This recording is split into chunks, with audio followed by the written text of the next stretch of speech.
How does depth of field isolate subjects in sports photography? Imagine capturing a moment so sharp that the athlete stands out like a spotlight against a soft, blurry background. That's the magic of depth of field in sports photography. When you see a close-up of a runner's intense face or a soccer player mid-kick, the background is often beautifully blurred. This effect is not accidental. It's a skill photographers develop to make their images more powerful. Depth of field refers to the area in a photo that appears clear and in focus. In sports photography, isolating the subject means making the athlete or action pop out sharply while the surroundings fade into a gentle blur. This draws the viewer's eye directly to the key part of the image. To do this, photographers use a shallow depth of field, which narrows the focus zone. Several factors influence how shallow or deep the depth of field is. First, the size of the camera's aperture matters. A wide aperture, like an f-number of 2.8 or lower, lets in more light and creates a very narrow focus area. This results in a smooth, creamy background blur called bokeh. Second, the distance between the camera and the athlete is important.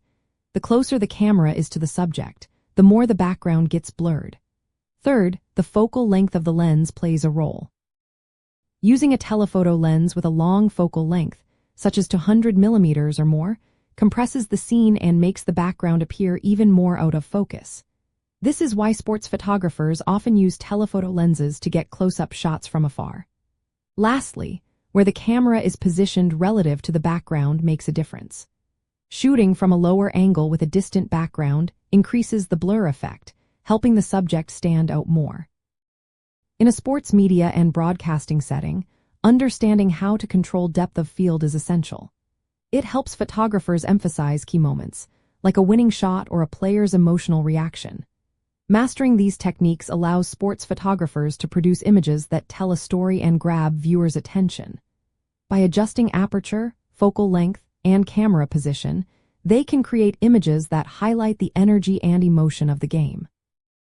So, in simple terms, depth of field isolates subjects in sports photography by controlling what is sharp and what is blurred. This guides the viewer's eye directly to the athlete or action, making the image more impactful. Whether capturing a fast break or a triumphant celebration, knowing how to manipulate depth of field is a vital skill for anyone pursuing a career in sports photography or sports media.